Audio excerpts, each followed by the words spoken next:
Je suis vraiment heureux d'être de nouveau ici ce soir, dans cette magnifique salle, au milieu de ce merveilleux groupe de gens. Comme nous entrions là il y a quelques instants, les gens qui se trouvaient dans la rue disaient qu'ils n'avaient pas pu entrer. Et je dis, eh bien, peut-être que je pourrais vous trouver une place. Mais on n'a pas voulu les laisser descendre. Alors, je suis désolé que nous n'ayons pas assez de place pour eux. On m'a dit que le sous-sol était plein aussi. Ainsi, nous sommes désolés. Mais nous sommes heureux d'être ici, heureux de voir ce bon groupe de ministres, les hommes d'affaires ici, et vous toutes les délégations venues de différentes parties du pays. J'ai eu le grand privilège de prêcher ce matin au petit déjeuner et c'est vraiment un honneur que j'apprécie de m'adresser à des gens aussi distingués. Mon sujet c'était « La balle n'héritera pas avec le grain ». Et je n'ai pas réussi à finir, mais ce n'était pas la faute du frère. Il a essayé d'obtenir de la direction l'autorisation de rester un peu plus longtemps, mais le gérant n'a pas voulu.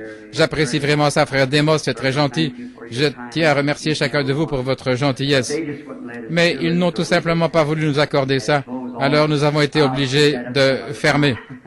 J'y reviendrai à un autre moment pour terminer ça. La balle n'héritera pas avec le blé. L'avez-vous compris, vous qui étiez présents? J'espère que oui. Et que ça a bien été compris. Ce soir, je sais qu'il y a tout un panel, une table ronde. C'est pourquoi je ne veux pas vous retenir trop longtemps. En effet, je trouve que ça a été vraiment profitable pour les pentecôtistes.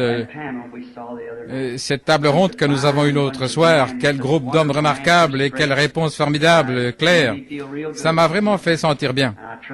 Et j'ai confiance que le Seigneur bénira cela ce soir et tous ceux qui regarderont puissent-ils croire. C'est ma prière sincère. Ainsi, beaucoup de rapports sont arrivés aujourd'hui par courrier et téléphone, tant de gens qui ont été guéris au cours de ces réunions. Et ça m'a beaucoup réjoui. En fait, m'occuper des gens malades, c'est en quelque sorte mon ministère.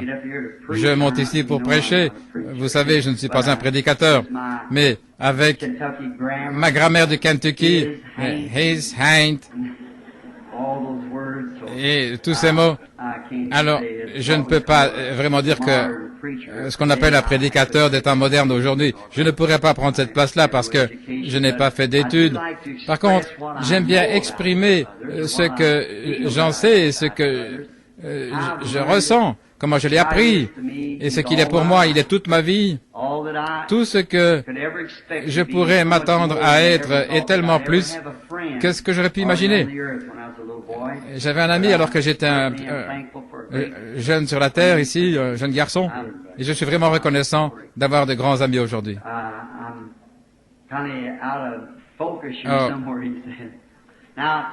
Excusez-moi si on ne m'entend pas bien derrière. Il me dit que je n'ai pas bien réglé mon tir comme il faut. Maintenant, pour entrer directement dans le service, j'aime toujours lire la Bible parce que c'est la parole de Dieu, je le crois. Et je crois qu'elle est la parole infaillible de Dieu. Et maintenant, j'ai quelques passages des Écritures ici que j'ai écrits, quelques notes auxquelles j'aimerais me faire référence pendant quelques instants, peut-être 45 minutes. Et puis nous pourrons sortir à temps pour aller voir à nouveau cette merveilleuse table ronde ce soir. Et j'ai confiance que Dieu continuera de vous bénir jusqu'au bout. Je sais ce que vous devez faire et j'ai encore tout le trajet à faire ici à Tucson en voiture. Ainsi, ça fait 10 heures de route et je vais partir outre-mer et je dois faire vérifier mon vaccin contre la fièvre jaune demain ici. Et je dois me rendre là-bas. Ils ont accepté de reporter mon rendez-vous et il n'est pas question de leur dire non encore une fois. Je dois encore être vacciné contre le tétanos et le typhus et recevoir mes injections de rappel. Je suis très reconnaissant pour cette opportunité et ces bonnes réunions que nous avons eues ici avant la convention, ça a vraiment réjoui mon cœur. Vous êtes un groupe de gens très bien. J'ai confiance que Dieu vous bénira quand la grande heure, ce grand monstre couché là, qui s'est retourné brusquement en Alaska il y a quelques jours, il a de nouveau dressé sa queue ce matin vers l'État de Washington et il pourrait très facilement prendre cette direction. Et si jamais le Saint-Esprit me dit précisément, quelqu'un répond, est-ce que ça va arriver ici, frère Branham? Je ne sais pas. je ne sais vraiment pas.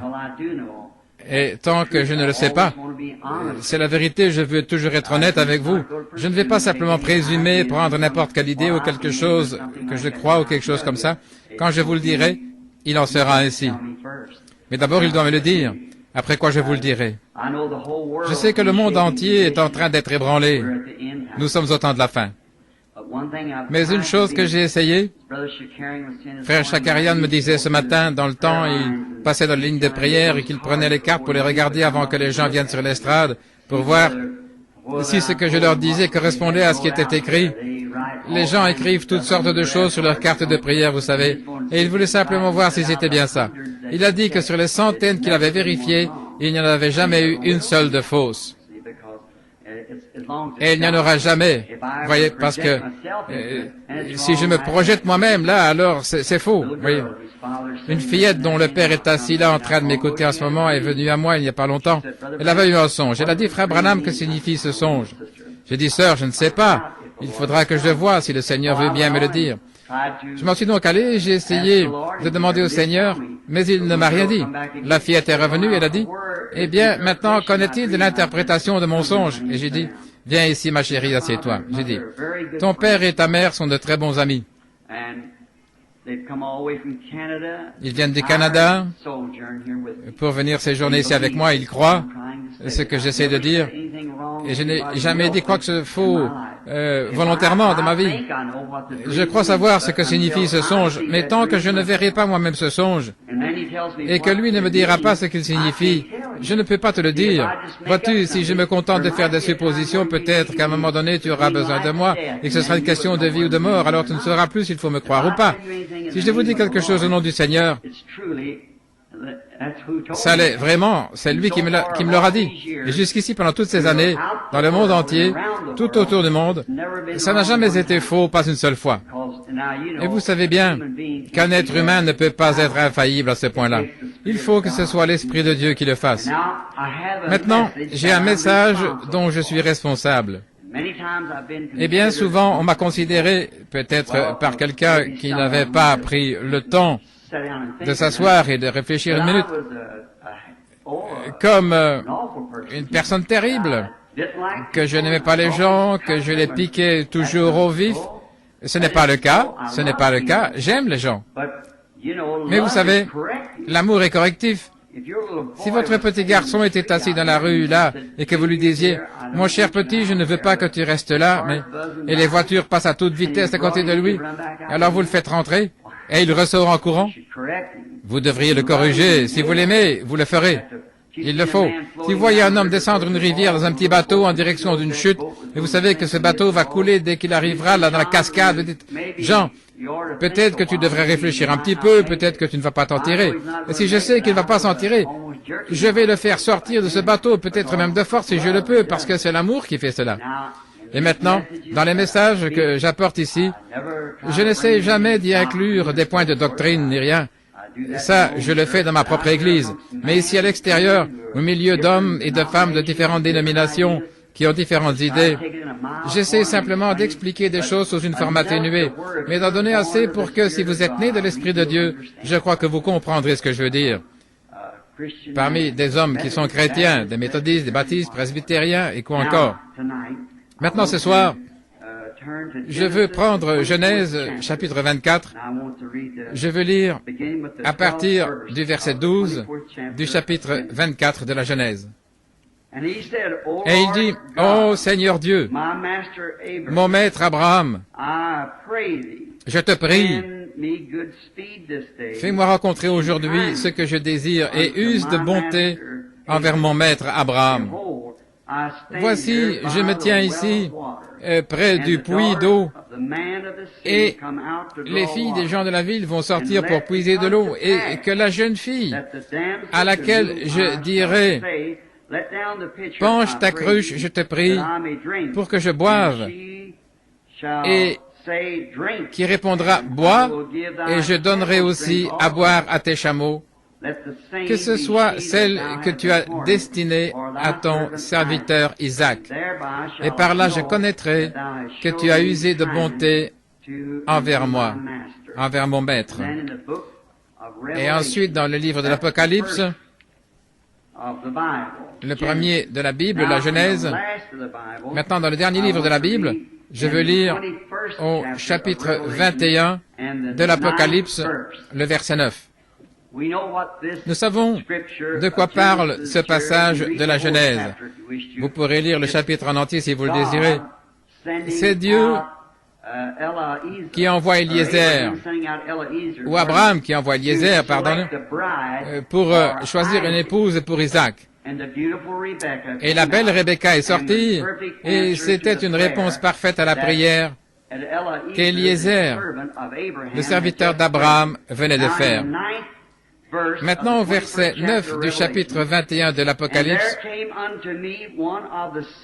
puis vint vers moi un des 7 anges qui tenait les 7 coupes remplies des 7 derniers fléaux, et il m'adressait la parole disant, « Viens, je te montrerai l'épouse, la femme de l'agneau. » Maintenant, je veux prendre comme sujet ce soir, en rapport avec ça, le choix d'une épouse. Et ceci, si mon frère qui enregistre le veut bien, c'est la bande que vous pourrez distribuer. Ce que j'apporte ici, ça ne veut pas exactement dire que j'adresse ceci à l'assemblée ici présente, mais ces bandes vont partout dans le monde. Elles sont traduites dans un bon nombre de langues et elles vont jusque dans les pays païens partout dans le monde. Nous envoyons ces bandes gratuitement grâce à une association de l'Église et elles sont traduites et ces bandes vont partout dans les jungles de l'Afrique et jusqu'en Inde et partout dans le monde, ces bandes. Maintenant, choisir une épouse. Dans bien des domaines de la vie, il nous est donné la possibilité de choisir. Le mode de vie lui-même est un choix. Nous avons le droit de suivre notre propre voie, de choisir notre propre manière de vivre. L'instruction est un choix. Nous pouvons choisir soit de faire des études ou de ne pas faire des études. Nous avons le choix. Le bien et le mal, c'est un choix. Tout homme, toute femme, garçon et fille, doit choisir soit d'essayer de mener une vie droite ou ne pas mener une vie droite. C'est un choix. Le choix est quelque chose d'important. Votre destination éternelle est un choix. Et peut-être que ce soir, certains d'entre vous vont faire ce choix du lieu où ils passeront l'éternité avant la fin du service ce soir. Et il y aura une fois où si vous avez repoussé Dieu bien des fois, il y aura une fois où vous le repousserez pour la dernière fois. Il y a une ligne entre la miséricorde et le jugement. Et il est dangereux pour un homme ou une femme, un garçon ou une fille, de franchir cette ligne, parce qu'il n'y a pas de retour possible après avoir franchi cette limite. Ainsi ce soir, ce sera peut-être le moment où beaucoup prendront leur décision quant au lieu où ils passeront une éternité sans fin. Et il y a un autre choix que nous avons dans la vie, c'est celui d'un compagnon de vie.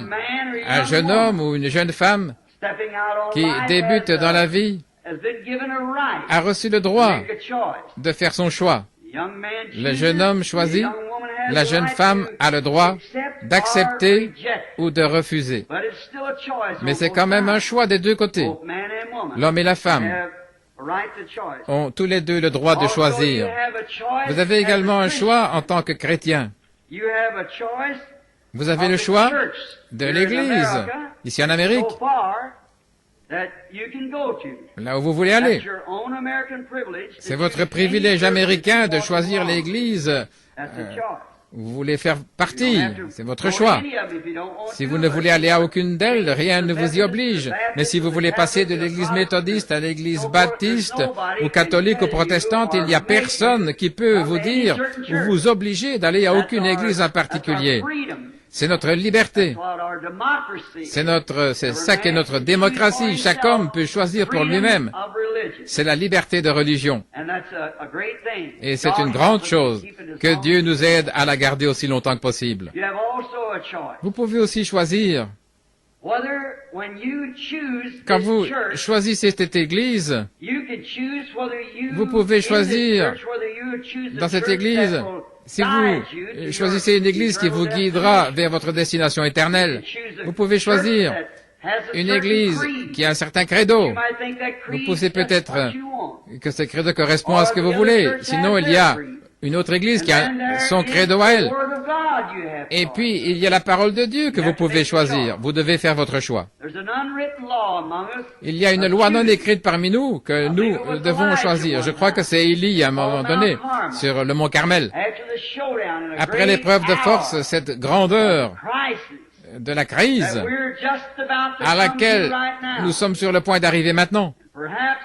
Peut-être que ce sera à vous ou à moi ce soir de choisir comme l'expérience du mont Carmel. Franchement, je crois que ça se passe au niveau mondial maintenant. Quoi qu'il en soit, il viendra un temps bientôt où vous devrez faire un choix. Et vous, les hommes ici, rattachés à vos églises dénominationnelles, croyez simplement ceci, que l'heure est très proche où vous devrez faire un choix. Ou bien vous entrerez dans le Conseil mondial, ou bien vous ne serez plus une dénomination. Vous allez devoir faire ça. Et ce choix, c'est pour bientôt. Et c'est une chose dangereuse d'attendre la dernière heure, parce que vous pourriez bien recevoir quelque chose dont vous ne pourrez plus vous défaire. Vous savez, il y a un temps où vous pouvez être averti, mais alors si vous passez outre à cet avertissement, de l'autre côté, alors vous êtes déjà marqué. Marqué au fer rouge. Souvenez-vous. Quand arrivait l'année du jubilé, alors le sacrificateur la sonnait de la trompette pour annoncer que tous les esclaves pouvaient être libres. Mais s'ils refusaient d'accepter leur liberté, alors on devait le conduire au temple, le faire approcher d'un poteau et lui percer l'oreille avec un poinçon, après quoi il était pour toujours au service de son maître. On lui appliquait ça à l'oreille pour signifier Louis, la foi vient de ce qu'on entend. Il avait entendu cette trompette, mais il n'avait pas voulu l'écouter. Bien souvent, des hommes et des femmes entendent la vérité de Dieu et voient qu'elle est confirmée et démontrée comme étant la vérité, mais cependant ils ne veulent pas l'entendre. Il y a une raison, il y a un autre choix qu'ils ont, plutôt que d'admettre la vérité et les faits. C'est pourquoi il se pourrait que leurs oreilles soient fermées à l'Évangile. Ils ne l'entendront plus jamais. Voici le conseil que je vous donne. Si Dieu parle à votre cœur, agissez immédiatement. Élie les a placés devant un choix. Choisissez aujourd'hui qui vous servirez. Si Dieu est Dieu, servez-le. Et si Baal est Dieu, servez-le. Maintenant, comme nous le voyons, toutes les choses naturelles sont un type des choses spirituelles, comme nous en avons parlé dans notre leçon ce matin, en considérant le soleil et la nature. C'était ma première Bible. Avant d'avoir lu une seule page de la Bible, je connaissais Dieu. En effet, la Bible est écrite partout dans la nature, et celle-ci correspond tout à fait à la parole de Dieu. La mort, l'ensevelissement, la résurrection de la nature, le soleil qui se lève, qui traverse, qui se couche, qui meurt et puis qui se lève à nouveau. Il y a tant de choses dont nous pourrions montrer le type. Dieu dans la nature, mais nous devons laisser ça de côté à cause de ce message. Maintenant, si les choses spirituelles ou les choses naturelles sont un type de choses spirituelles, alors le choix d'une épouse dans le naturel est un type du choix d'une épouse au plan spirituel. C'est une affaire sérieuse quand on s'apprête à choisir une femme ou pour un homme. Car ces vœux-là, c'est jusqu'à ce que la mort nous sépare. C'est ainsi que nous devrions garder cela. Et c'est devant Dieu que vous faites ce vœu, que seule la mort vous séparera. Je pense qu'un homme saint d'esprit, qui fait des projets d'avenir, devrait faire très attention en choisissant sa femme. Faites attention à ce que vous faites. Et une femme, en choisissant son mari, ou en acceptant le choix qu'a fait son mari, devrait faire très attention à ce qu'elle fait, et spécialement dans nos jours. Un homme devrait réfléchir et prier avant de choisir une femme. Je pense aujourd'hui, la raison pour laquelle nous avons tant de divorces,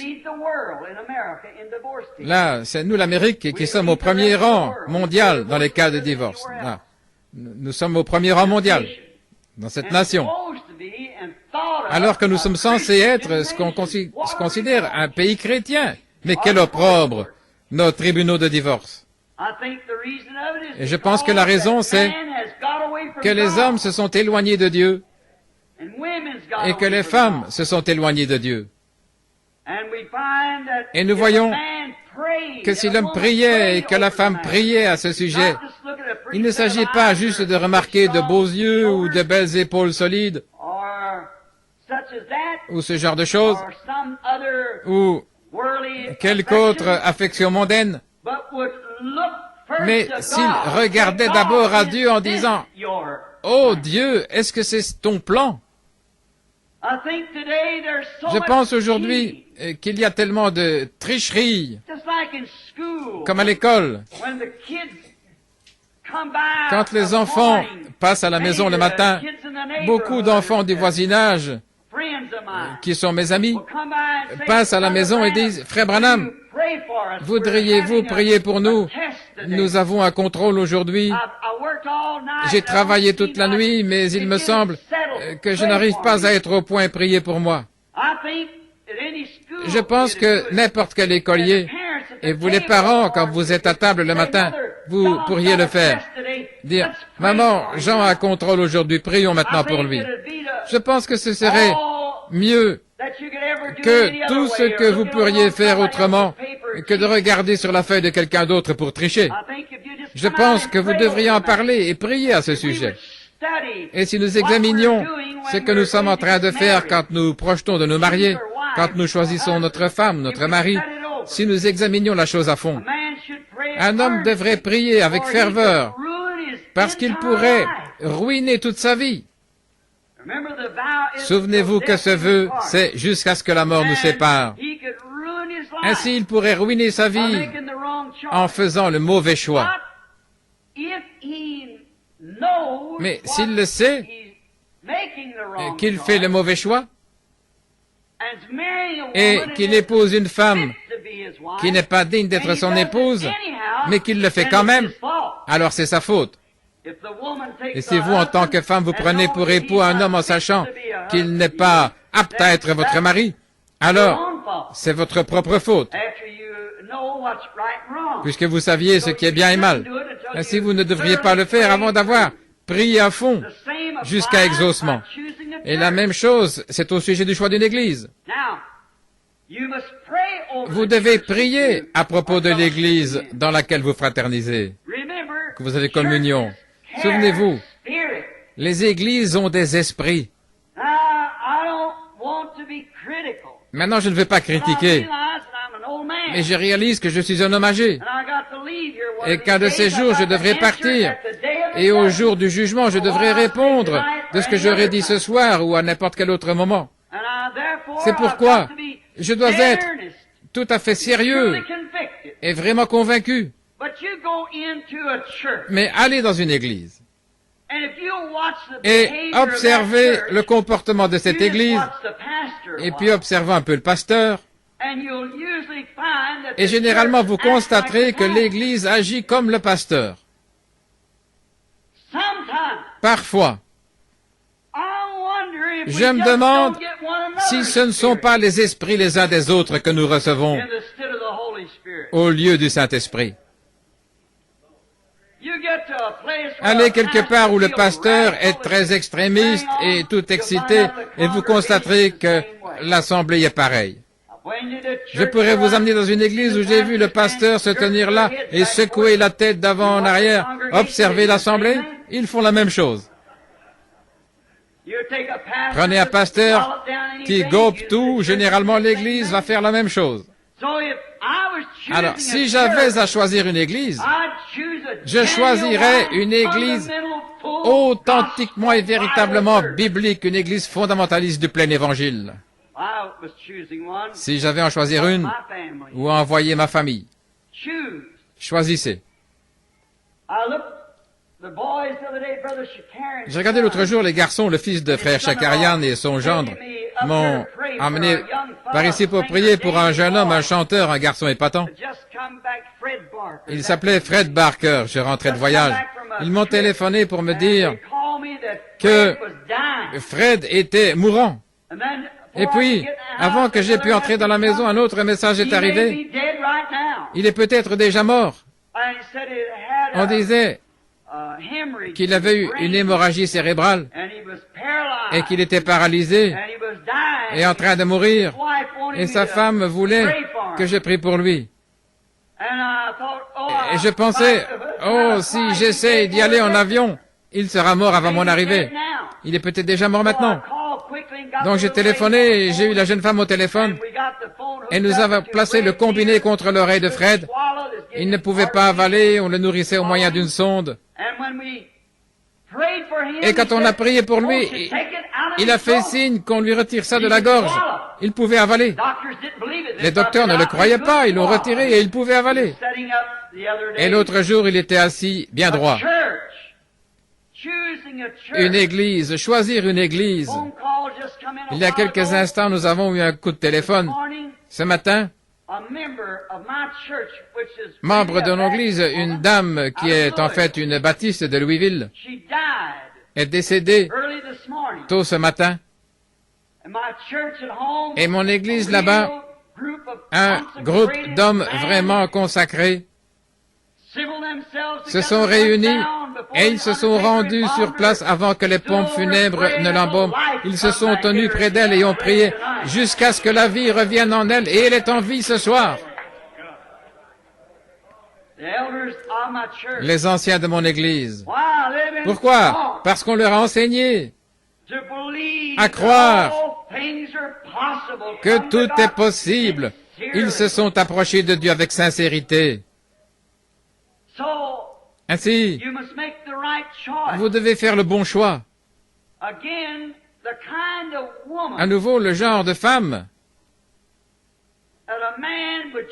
qu'un homme choisira va refléter ses ambitions et son caractère. Si un homme choisit la femme qu'il ne faut pas, ça reflète son caractère. Et ce à quoi il se lie montre ce qu'il y a véritablement en lui. Une femme reflète ce qu'il y a dans l'homme qu'il a choisi pour épouse. Cela montre ce qu'il y a au fond de lui, peu importe ce qu'il déclare. Observez quel genre de personne il a épousé. Je vais dans le bureau d'un homme qui se dit chrétien, et il y a des pin-ups sur tous les murs, et de la musique de boogie-woogie. Peu m'importe ce qu'il dit, je ne crois pas son témoignage, parce que son esprit se nourrit de ces choses du monde. Supposons qu'il épouse une danseuse d'un music hall, ou qu'il épouse une reine du sexe, ou juste une belle riquetta moderne. Ça reflète quelque chose, ça montre l'idée qu'il se fait de son futur foyer, parce que c'est elle qu'il a choisi pour élever ses enfants, et c'est en fonction de ce qu'elle est qu'elle élèvera ses enfants. Donc, ça reflète ce qu'il y a dans cet homme. Un homme qui choisit une femme comme ça montre par là comment il envisage l'avenir. Pourriez-vous imaginer un chrétien qui fasse une chose pareille? Non, monsieur, je ne le pourrais pas. Un vrai chrétien ne cherchera pas ces reines de beauté, ces danseuses de music hall et ces reines de sexe. Il cherchera un caractère chrétien. Et vous ne pouvez pas tout avoir. Il y aura peut-être une jeune fille qui est vraiment jolie. Et l'autre jeune fille, peut-être, l'autre a une stature plus agréable que celle-ci. Et il vous faudra peut-être sacrifier l'une au profit de l'autre. Par contre, si celle-là n'a pas la stature d'une dame, d'une femme, et peu m'importe si elle soit jolie ou pas, vous feriez mieux de regarder à son caractère, qu'elle soit jolie ou pas.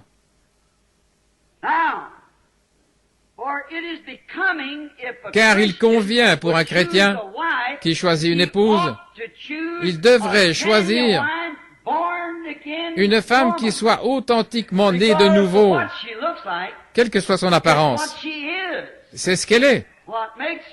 C'est ce qui fait d'elle. Et à nouveau, cela reflète le caractère divin que lui, il a, et ça reflète ce qu'il a en tête de ce que sera l'avenir pour sa famille, qui sera élevé par cette femme-là. Pour les projets futurs, pour sa maison. S'il épouse une de ces petites riquetas modernes, ces reines du sexe, à quoi peut-il s'attendre? Quel genre de foyer cet homme peut-il s'attendre à avoir? S'il épouse une fille qui n'a pas assez de sens moral pour rester à la maison et s'occuper de son foyer et qui veut travailler à l'extérieur dans le bureau de quelqu'un, quel genre de maîtresse de maison sera-t-elle? Vous aurez des babysitters et tout le reste. C'est vrai. Je n'apprécie pas beaucoup cette tendance moderne des femmes qui travaillent. Quand j'ai vu ces femmes en uniforme d'agents de police qui parcouraient cette ville en moto, c'est une honte pour toute ville qui laisse une femme faire cela.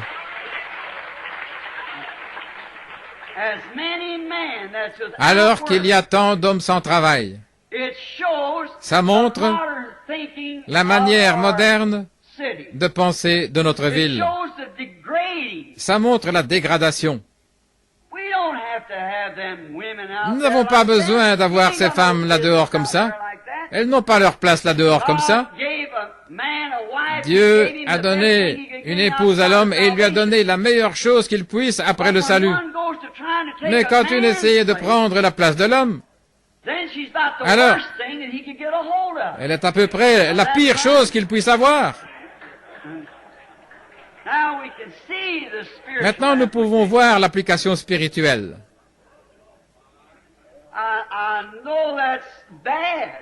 Je sais que c'est terrible, vous trouvez ça terrible, mais c'est la vérité. Peu nous importe combien c'est terrible, mais nous devons admettre le fait que c'est ce que la Bible enseigne. Nous voyons clairement le plan spirituel, le plan de Dieu pour sa demeure future avec sa future épouse, là devant nous maintenant. Si un homme épouse une reine du sexe, vous voyez ce qu'il cherche pour l'avenir. Si un homme épouse une femme qui ne veut pas rester à la maison, vous voyez ce qu'il attend de l'avenir. Et ceci peut sembler affreux, mais j'ai envie de le dire, et généralement, si j'ai envie de dire quelque chose, c'est ce que je devrais faire. Et c'est habituellement la manière de Dieu de faire. J'accompagnais un propriétaire de ranch avec lequel je travaillais et il allait acheter du bétail. Et j'ai remarqué que ce vieil homme regardait toujours la tête de la génisse bien en face avant de faire une offre. Alors il lui tournait la tête, il la regardait plusieurs fois. Je le suivais, je l'observais.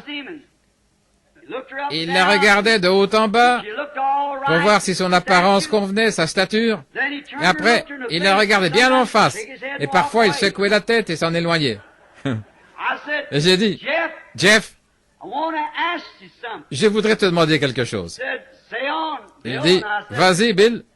J'ai dit, pourquoi regardes-tu toujours cette vache bien en face? Il dit, elle a l'air de convenir, c'est une bonne vache bien grasse. Il a dit, je dois te dire, mon gars, tu as encore beaucoup de choses à apprendre. Et je l'ai réalisé après ce qu'il m'a dit. Il a dit, peu importe qu'elle soit bien bâtie, elle aura être bien en chair jusqu'au sabot. Mais si elle a ce regard farouche, ne l'achète pas.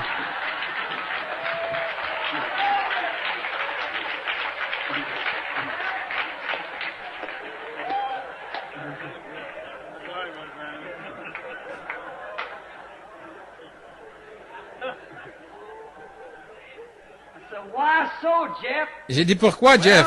Il a dit, premièrement, dit-il, elle ne restera jamais en place. Et il a dit, ensuite, elle ne sera jamais une maman pour son veau. Il a dit, ils l'ont mise là dans un enclos et c'est pour ça qu'elle est grasse. Mais là en liberté, avec ce regard farouche, elle va courir jusqu'à en mourir. Et il dit, eh bien, je viens d'apprendre quelque chose. Je crois que ça s'applique aux femmes aussi.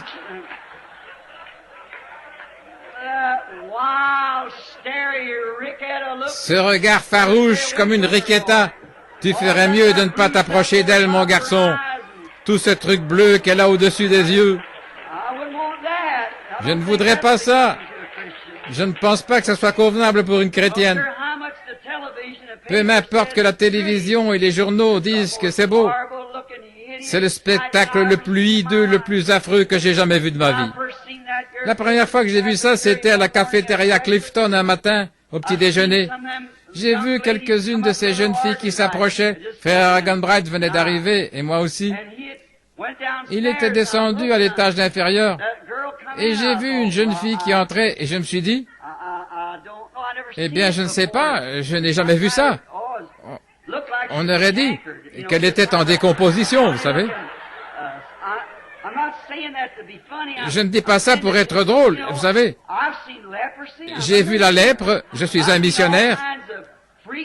J'ai vu toutes sortes de difformités, de maladies. J'allais m'approcher de cette jeune femme pour lui dire, je suis un ministre, je prie pour les malades.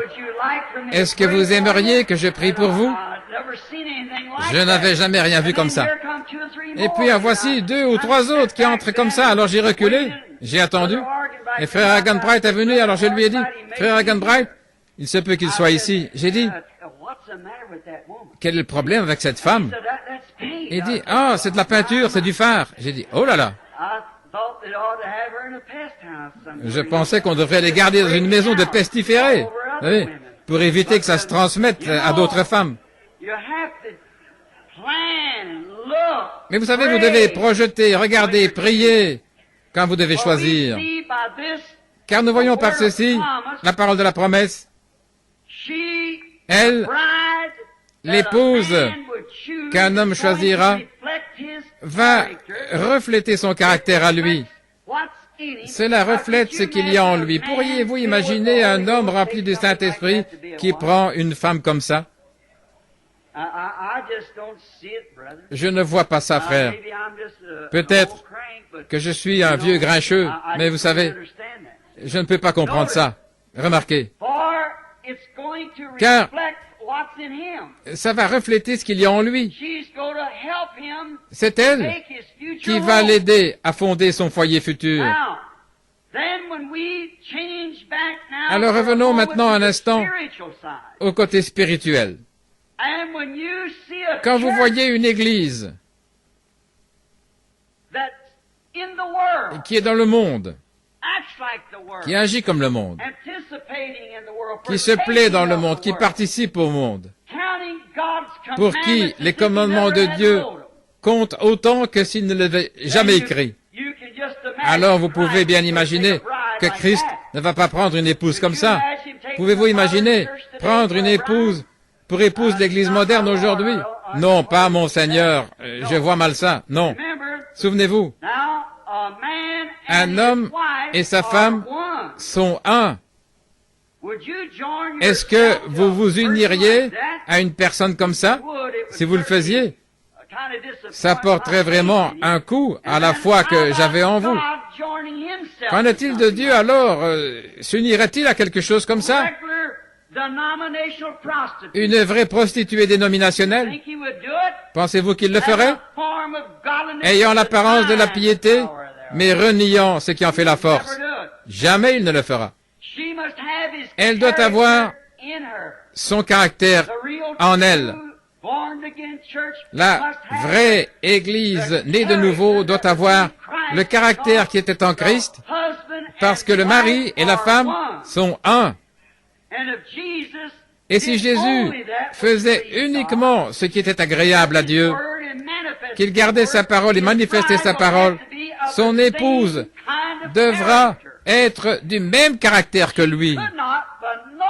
Elle ne pourrait absolument pas être une dénomination.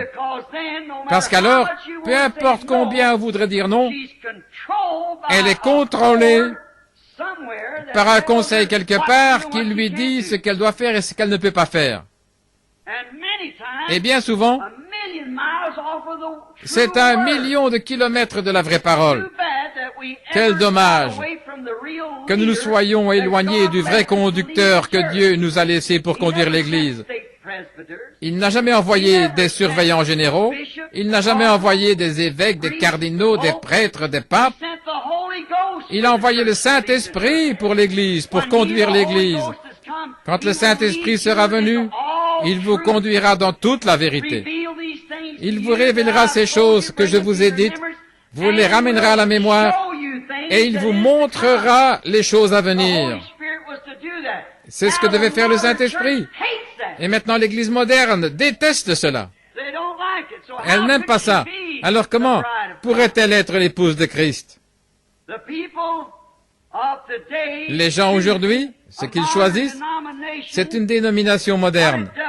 Ce que ça fait, ça ne fait que refléter leur pauvre entendement de la parole.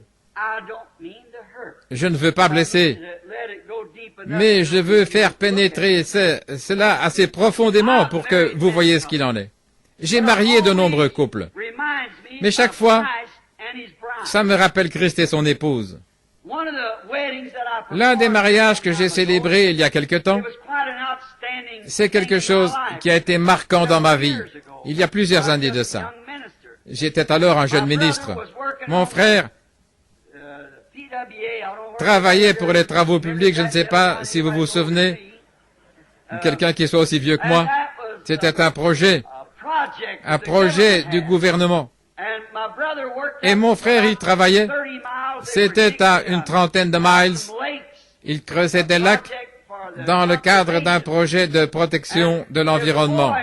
Et il y avait un garçon qui travaillait avec lui là-bas. Il venait d'Indianapolis, à une centaine de miles au nord de Jeffersonville, là où j'habite, où j'habitais plutôt. Et il a dit à mon frère, Doc, il a dit, je vais me marier si seulement je peux avoir assez d'argent pour payer le prédicateur. J'ai assez d'argent pour me payer mon certificat, mais je n'ai pas assez d'argent pour payer le prédicateur. Et Doc a dit, eh bien mon frère est un prédicateur et il pourrait accepter de vous marier et il ne fait jamais payer de chant pour ce genre de choses. Il lui a dit, voudrais-tu lui demander s'il accepterait de me marier? Et ce soir-là, mon frère me l'a demandé et j'ai dit, s'il n'a jamais été marié avant, ni l'un ni l'autre, et que tout est en ordre, il a dit, bon, d'accord, je vais lui demander. Ainsi, le samedi suivant, ce garçon est venu. C'est toujours merveilleux pour moi de repenser à ça. Par un après-midi pluvieux, une vieille Chevrolet, dont les phares tenaient avec du fil de fer, s'est arrêtée là, devant la maison. C'était peu de temps après que j'avais perdu ma femme. Je vivais en célibataire dans 2 petites pièces. Et Doc était là avec moi en train de les attendre. Alors un garçon est sorti de la voiture. À mon avis, il n'avait vraiment pas l'air d'un futur marié. Et je pense que n'importe qui aurait été du même avis. J'aurais pu acheter une assez bonne paire de chaussures pour $1,50 et la paire qu'il portait était bien usée et il flottait dans son pantalon Il portait une vieille chemise en velours de coton. Je ne sais pas si ceux d'entre vous, les plus âgés, se souviennent. On aurait dit qu'elle avait passé dans une machine à laver sans avoir été rincée. Elle était pleine de traînées et attachée comme ceci, le coin relevé. Et une jeune fille est sortie de l'autre côté de la voiture. Elle portait une petite robe à carreaux. Je me suis trompé en mentionnant ce tissu-là. Vichy, je pense que c'est comme ça que ça s'appelle. Oh, je l'ai dit encore une fois de travers. Elle est sortie de la voiture. Ils ont monté les marches. Et quand ils sont entrés, la pauvre petite, je pense que c'est tout ce qu'elle avait. Elle portait une jupe, pour ainsi dire, pas de souliers. Elle était descendue d'Indianapolis en autostop. Ses cheveux lui descendaient dans le dos. Elle avait des genres de longues tresses qui lui descendaient dans le dos. Elle me semblait très jeune. Je lui ai dit, « Est-ce que vous êtes en âge de vous marier ?» Elle a dit, « Oui, monsieur. » Elle a dit, « J'ai l'autorisation écrite de mon père et de ma mère. » Elle a dit, « Il a fallu que je la montre ici au palais de justice pour recevoir mon certificat. » J'ai dit, « Très bien. » Et j'ai dit, « J'aimerais vous parler un petit peu. » Avant de célébrer ce mariage, ils se sont assis. Le garçon parcourait la pièce des yeux, il avait vraiment besoin d'une coupe de cheveux. Il regardait partout, il ne m'écoutait pas. J'ai dit, mon garçon, je veux que tu écoutes bien ce que je dis. Il a dit, oui, monsieur. J'ai dit, est-ce que tu aimes cette jeune fille? Il a dit, oui, monsieur, je l'aime. Et vous, est-ce que vous l'aimez? Oui, je l'aime. Et j'ai dit, est-ce que vous avez un endroit pour l'emmener une fois que vous serez mariés? Il a dit, oui. J'ai dit, très bien. On lui ai posé quelque chose. Si j'ai bien compris, vous travaillez ici au projet des travaux publics. Il a dit oui. Ça lui donnait 12 $ par semaine. Est-ce que vous pensez arriver à pourvoir à ses besoins? Il a dit, je ferai tout ce que je peux. Et j'ai dit, eh bien, c'est très bien. Et alors j'ai dit, et s'il perd ce travail, sœur, qu'est-ce que vous allez faire? Vous allez retourner en courant à la maison chez papa et maman? Elle a dit non, monsieur, je vais rester avec lui. Et vous, monsieur, si vous avez 3 ou 4 enfants et rien pour les nourrir et vous n'avez pas de travail, est-ce que vous allez la renvoyer? Il a dit non, je vais continuer à lutter, on va se débrouiller. Je me suis senti tout petit, j'ai vu qu'ils l'aimaient vraiment, ils s'aimaient l'un l'autre. Je les ai mariés. Ensuite, je me suis demandé où il l'avait emmené. Quelques jours plus tard, j'ai demandé à mon frère Doc, Van New Albany, là, une petite ville au-dessus de chez nous. Je m'étais mis un bout de tôle à l'endroit où je me rendais chaque jour quand j'étais monteur de ligne là-bas. Et je lisais ma Bible là, sous ce grand morceau de tôle, à l'endroit où il y avait une vieille usine sidérurgique. Il y avait un tas de vieux wagons de marchandises. Ce garçon était allé là. Il avait pris un de ces wagons de marchandises qu'il s'y trouvait. Il y avait découpé une porte. Et puis il avait pris du papier journal et des punaises. Combien savent ce que c'est? Il n'y a personne de Kentucky ici. Vous voyez, vous prenez un morceau de carton et puis vous y enfoncez une punaise. Là. Et voilà, et ça fait un bouton punaise. Et ils avaient mis ça partout. Et il était allé chercher du matériel à l'usine sidérurgique pour construire un perron. Là. Il avait pris quelques vieilles caisses pour en faire une table. Et je pensais un jour, je vais aller voir comment il se débrouille. Environ 6 mois avant ça, j'avais marié la fille de Evie Knight, là, au fils de Slider, Evie Knight. C'est l'un des hommes les plus riches le long de la rivière Ohio. Et il dirige les grandes usines de la région qui font des maisons préfabriquées et autres. Et Slider, E.T. Slider, lui, c'est la société de sable et de gravier des enfants de millionnaires. Et je les avais mariés. J'étais allé quelque part, on avait répété pendant environ 2 semaines.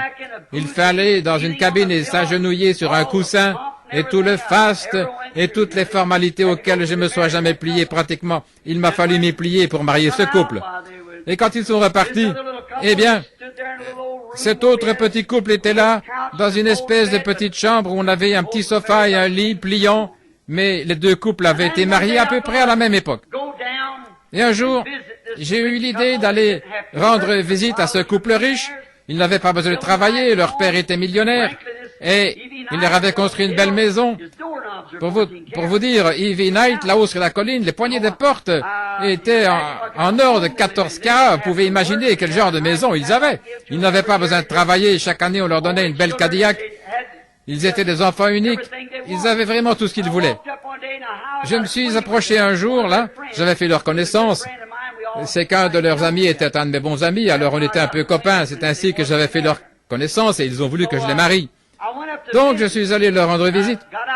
Je suis descendu de ma vieille Ford, là, devant la maison, et j'ai monté les marches. Et une fois en haut, j'étais un peu trop près, et je les ai entendus. Et vraiment, ils étaient en train de se disputer. Ils étaient jaloux l'un de l'autre. Ils étaient allés danser, c'était une très jolie fille. Et elle était un peu comme une de ces reines de beauté. Elle avait remporté de nombreux prix dans la région et gagné entre autres des voitures et d'autres choses pour avoir été une reine de beauté. Je le regardais. Et l'un était assis dans un coin et l'autre dans l'autre. Ils se disputaient au sujet d'un garçon avec lequel elle avait dansé ou une certaine fille. Quand je me suis approché, ils se sont levés d'un bond. Ils se sont attrapés l'un l'autre, ils se sont pris par la main, ils se sont dirigés vers la porte. Oh, allô, ça va, frère Branham? Comment allez-vous? J'ai dit très bien. Et vous, comment allez-vous? Et il a dit, oh, nous sommes très heureux, n'est-ce pas, chérie? Elle a dit, oui, chérie. Là, vous voyez, là, c'est quelque chose qui n'est pas réel. C'est du faux semblant. Vous ne pouvez pas vous réchauffer devant la peinture d'un feu comme certaines de ces églises qui essayent de faire une peinture de la Pentecôte en présentant quelque chose qui est arrivé il y a 1000 ans ou 2000 ans. Voyez-vous, vous ne pouvez pas vous chauffer devant la peinture d'un feu. La Pentecôte est aussi réelle aujourd'hui qu'alors, voyez-vous. Alors le feu continue à tomber, le véritable feu. Alors, ils étaient là. Je ne voudrais pas vivre comme ça. Oh, je me suis dit, là, en bas, de l'autre côté de la falaise, près de la rivière, c'est là où il y a cet autre couple. Je me suis dit, un samedi après-midi, je pense aller faire un saut pour voir comment ils allaient. Alors, mon visage était sale, je portais une salopette et mes outils étaient sur moi et je me suis dit, je vais aller les surprendre. Je suis arrivé discrètement, comme si j'étais en train de vérifier si des isolateurs avaient été endommagés ou pas par la foudre. Je marchais le long de la ligne téléphonique, là, le long de la rivière. Et devant eux, la vieille Chevrolet était là. C'était environ 1 an plus tard, après les avoir mariés. Et la porte était ouverte et je les entendais parler. On dirait un hypocrite, mais je me suis approché assez proche pour les entendre, voir ce qu'ils disaient. Je suis resté là. Je voulais savoir moi-même. J'aime le savoir. J'aime me renseigner. C'est ce que je fais avec la parole de Dieu. Est-elle la vérité ou n'est-elle pas la vérité?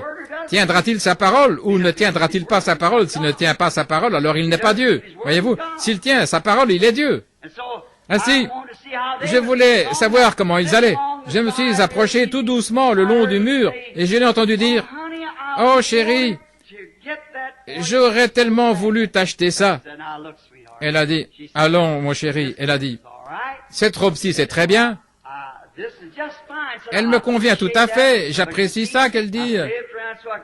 Je me suis glissé plus près pour pouvoir regarder par la fente, là, par la porte du wagon de marchandises.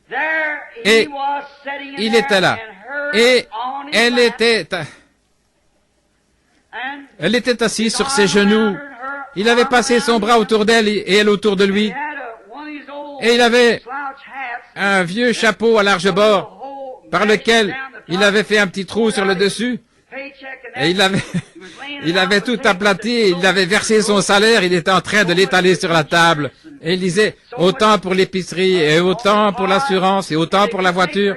et il n'arrivait pas à joindre les deux bouts. Et j'ai compris qu'il avait vu une petite robe dans une vitrine là-bas, et ça faisait quelques semaines qu'il la regardait, et elle coûtait $1 et quelques, et il voulait l'acheter. Il disait, eh bien chérie, elle tirait bien. Il disait, mais elle a dit, mais chérie, j'ai déjà une robe, j'en ai pas vraiment besoin.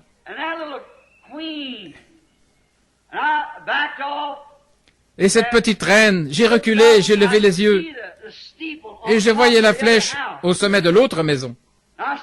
Je me suis tenu là et j'ai regardé pendant quelques minutes. Et je me suis dit, qui est l'homme riche? Et je me suis dit, si toi, Bill Branham, si tu avais à choisir l'un de ces endroits, où irais-tu? Pour moi, je ne prendrais pas cette beauté au sommet de la colline, mais je prendrais ce caractère ici. Une vraie femme d'intérieur, quelqu'un qui m'aime et qui reste avec moi. Quelqu'un qui essaye de bâtir un foyer, pas quelqu'un qui vous saigne pour toutes sortes de toilettes et de parures, mais quelqu'un qui est avec vous, qui est une partie de vous. Je n'ai jamais oublié ça. L'un avait choisi une beauté et l'autre a choisi le caractère. Et voilà la seule manière de choisir. Regardez d'abord le caractère. Et ensuite, si vous l'aimez, c'est parfait. Remarquez, le premier Adam de Dieu n'a pas eu la possibilité de choisir sa femme. Il n'a pas eu le choix. Dieu lui en a fait simplement une. Et il n'a pas pu la choisir. Alors nous voyons qu'elle l'a détourné de la parole de Dieu. Il n'a pas eu la possibilité de prier à ce sujet. Ce n'est pas comme vous et moi. Il n'a pas eu le choix. Et en faisant cela, elle l'a détourné de sa position correcte de fils de Dieu. Et elle l'a fait en lui montrant une manière de vivre plus moderne. Quelque chose qu'il n'aurait réellement pas dû faire. Mais son caractère a montré qu'elle avait tort. Ses motifs, ses objectifs n'étaient pas corrects. Et elle a réussi à le convaincre par son raisonnement que la nouvelle lumière moderne qu'elle avait trouvée, mais qui était contraire à la parole de Dieu, était une meilleure manière de vivre. Combien de femmes aujourd'hui, et vice-versa, d'hommes, vont arriver à éloigner de Dieu une brave femme, ou éloigner de Dieu un brave homme, en cherchant à lui dire, cette religion, mon garçon, toi qui es pentecôtiste, cette religion, ils disent, oh, c'est démodé, c'est vieux jeu, ne crois pas ça. Vous feriez mieux de prier fort avant d'épouser cette fille-là. Peu m'importe si elle est jolie. C'est la même chose pour l'homme. Elle a réussi à le convaincre d'abandonner la volonté de Dieu et l'a poussé à faire quelque chose qu'il n'aurait pas dû faire, ce qui a entraîné la race humaine tout entière dans la mort. C'est pourquoi la Bible lui interdit d'enseigner, de prêcher ou de manier la parole de Dieu, de quelque manière que ce soit.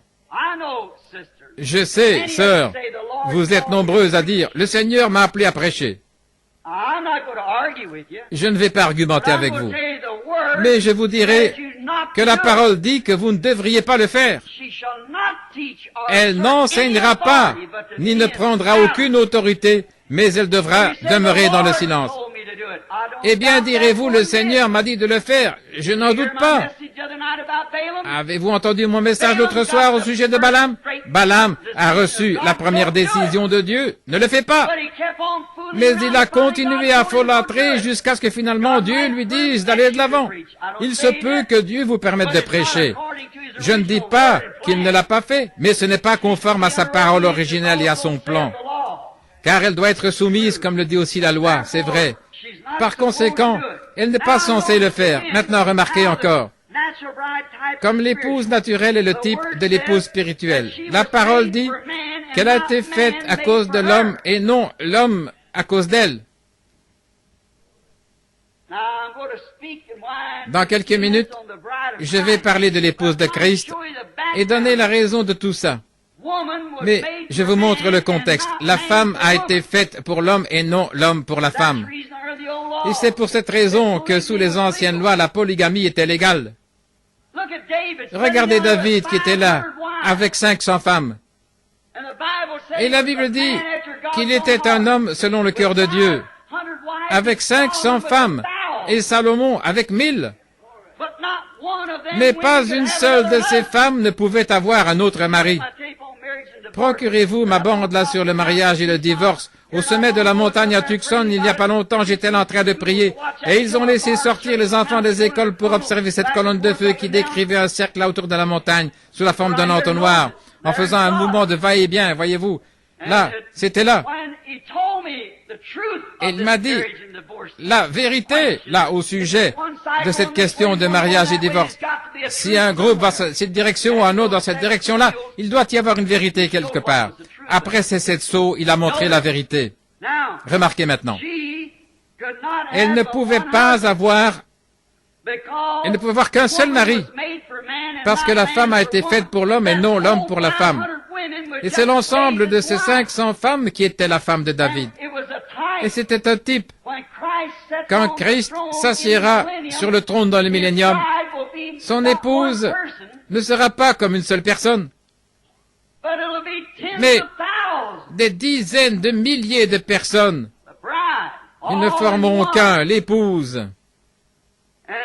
De même, David avait plusieurs femmes, prises individuellement, mais ce n'est que la totalité de ces individus qui étaient sa femme, tout comme c'est le corps entier des croyants qui est l'épouse de Christ, parce que c'est elle la femme, lui c'était l'homme. Nous avons été faits à cause de Christ. Christ n'a pas été fait à cause de nous. Voilà ce que nous essayons de faire aujourd'hui dans nos manuels. Nous essayons d'adapter la parole qui est Christ à notre gré, plutôt que nous adapter, nous, au gré de la parole. C'est bien différent. Quand un homme choisit une certaine jeune fille dans une famille, il ne doit pas baser ce choix sur la beauté, car la beauté est trompeuse, et la beauté moderne de ce monde est du diable. Oh, j'entends quelqu'un dire là-bas, fais attention, prédicateur. Je dis que ces choses sur cette terre qu'on appelle belles sont absolument du diable. Je vais vous le prouver. Alors, à la lumière de cette remarque, sondons la sainte parole de Dieu pour voir si c'est vrai ou pas. C'est certaines d'entre vous, les femmes, qui cherchent à être jolies. Regardez d'où ça vient. Au commencement, nous voyons que Satan était tellement beau qu'il a séduit les anges. Et il était le plus beau de tous les anges. Ça montre que c'est du diable. Il est dit dans les Proverbes, Salomon a dit, la beauté est vaine. C'est vrai. Le péché est beau. Certainement qu'il l'est, il est attirant. Je voudrais vous poser une question et vous dire quelque chose. Je veux que vous soyez attentifs. De toutes les espèces dans le monde, les oiseaux, les animaux, nous voyons dans la vie animale, chez tous à l'exception de la race humaine, c'est le mâle qui est beau, et pas la femelle. Pourquoi ça? Regardez le cerf, ce grand mâle magnifique avec ses bois, et la petite biche qui n'a pas de bois. Regardez le coq et la petite poule tachetée, et le gros coq aux plumes magnifiques. Regardez l'oiseau mâle et l'oiseau femelle. Regardez le canard colvert et sa femelle. Voyez? Et il n'y a pas une seule espèce au monde qui soit conçue, qui puisse tromper autant et s'avilir autant que la femme. Maintenant, sœur, ne vous levez pas pour sortir. Attendez un peu jusqu'à ce que nous ayons entendu la fin. Il n'y a rien, aucune autre femelle que la femme qui puisse être immorale. Vous appelez une chienne une coureuse, vous appelez une truie une cochonne, mais moralement, elles ont plus de moralité que la moitié des vedettes de cinéma par ici. elles ne peuvent pas faire autrement qu'être morales. Et c'est chez la femme qu'il y a eu un changement en vue de la perversion. C'est vrai. Voyez-vous où sa beauté l'amène? Voilà pourquoi, aujourd'hui, nous constatons que la beauté des femmes augmente. Prenez Pearl O'Brien. Avez-vous déjà vu sa photo? On disait qu'elle était la grande beauté de l'Amérique. Il n'y a pas une écolière de n'importe quelle école qui ne la reléguerait au dernier rang. Saviez-vous que c'est censé être ainsi? Saviez-vous que la Bible le dit, que ce serait ainsi? Savez-vous que s'il y a eu la chute au commencement, c'est à cause des femmes et la chute, et à la fin ça va se terminer de la même manière avec des femmes qui dirigent et qui dominent sur des hommes et ainsi de suite? Savez-vous ce que l'Écriture le dit? Le savez-vous? C'est le jour où elle met des vêtements d'homme et se coupe les cheveux, alors que toutes ces choses sont contraires à la parole de Dieu. Et savez-vous qu'elle représente l'Église? En observant ce que font les femmes, vous verrez ce que fait l'Église. C'est exactement correct. Or ça, c'est tout aussi vrai que la parole de Dieu est vraie. Aucune autre femelle n'est conçue pour pouvoir s'avilir autant que la femme peut le faire. Et pourtant, à cause de ça, de ce qu'elle a été faite, elle ne faisait pas partie de la création originelle. Toutes les autres femelles faisaient partie de la création originelle. Chez les oiseaux, il y avait mâle et femelle. Chez les animaux, mâle et femelle. Mais chez les humains, Dieu a seulement fait un homme. Et il a retiré quelque chose de lui, et la femme est un produit annexe de l'homme, parce que Dieu n'a pas institué une telle chose. Sondez les Écritures. C'est tout à fait vrai. Dieu, non monsieur. Dans sa création originelle, elle a été placée là, mais si elle arrive à bien se tenir, combien plus grande sera sa récompense que celle de l'homme? Elle est mise dans un terrain d'épreuve, et c'est par elle qu'est venue la mort. Elle est coupable de toutes les morts, mais ensuite Dieu a renversé la situation en utilisant une femme pour ramener la vie. Il a fait venir son fils par l'entremise d'une femme obéissante. Mais une femme mauvaise, c'est ce qu'il y a de pire. Il n'y a rien qui puisse être aussi bas. Caïn, le fils de Satan, a pensé que Dieu acceptait la beauté. Il le pense encore aujourd'hui. Caïn était le fils de Satan. Oh, attendez, direz-vous, nous n'entrerons pas dans les détails à ce sujet, mais je vais simplement régler la question pour vous. La Bible dit qu'il était du malin. Alors c'est réglé. Très bien. Donc, il était le fils de Satan, et il a pensé que bâtir un autel et le décorer joliment pour l'adoration, c'est ce que Dieu respecterait. Il pense encore la même chose aujourd'hui, certainement. Nous construirons un grand bâtiment, nous aurons de grandes dénominations, le plus grand bâtiment, et les gens les mieux habillés, les ecclésiastiques les plus cultivés. Parfois, Dieu est à 10 millions de miles de ça, c'est vrai. Pourtant, c'est une église. Donc, si Dieu ne respecte que l'adoration, la sincérité, le sacrifice, Caïn était tout aussi juste qu'Abel. Mais c'est par révélation que celui-ci a compris que ce n'était pas des pommes que ses parents avaient mangées. Je vais dire quelque chose ici qui ne sonne pas bien de la part d'un ministre, mais je vais le dire quand même. J'en entends d'autres qui racontent des choses, qui racontent des plaisanteries. Ce n'est pas mon intention. Mais je dis ceci. Si le fait de manger des pommes a fait prendre conscience aux femmes qu'elles étaient nues, alors on ferait mieux de passer les pommes à nouveau.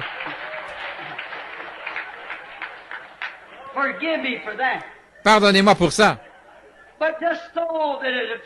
Mais c'était juste pour faire diversion. Je vous ai mis sous tension ici en parlant des femmes et tout. Je veux vous décontracter une minute en prévision de ce qui va venir.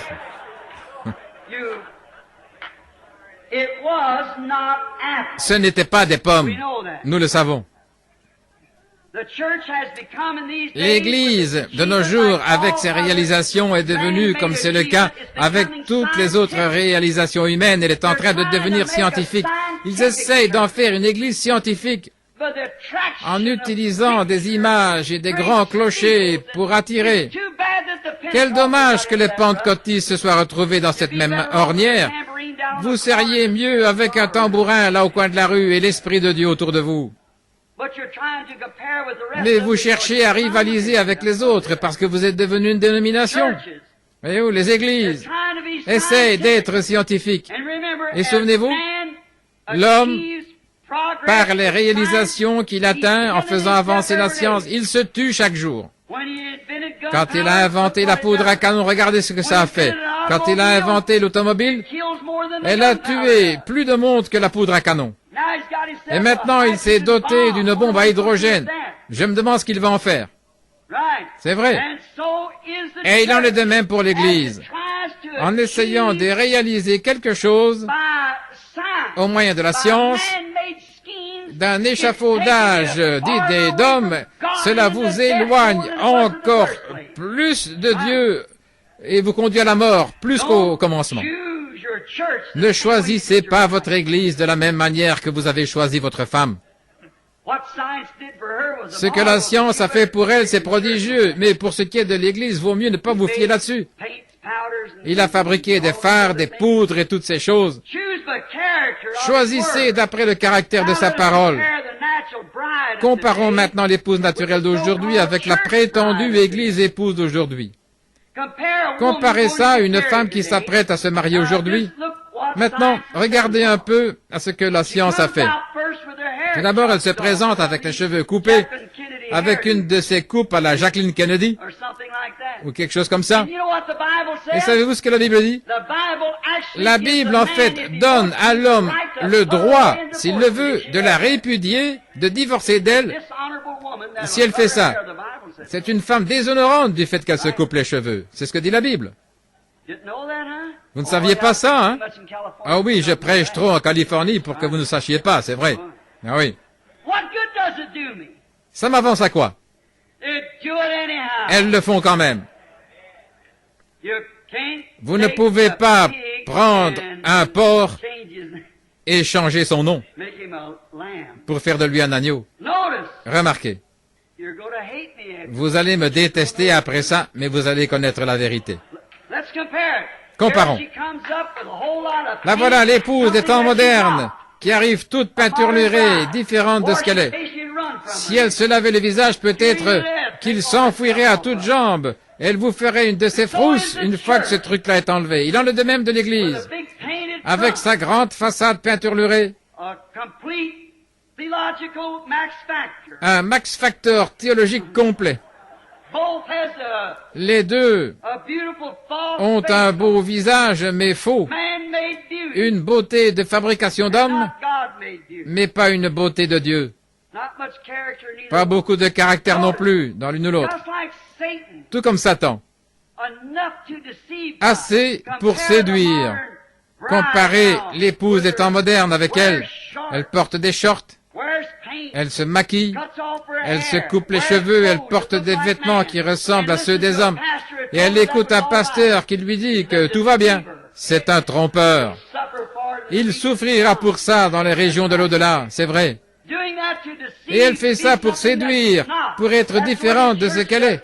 C'est ce que fait l'Église. On obtient de grands doctorats en théologie, en philosophie, là.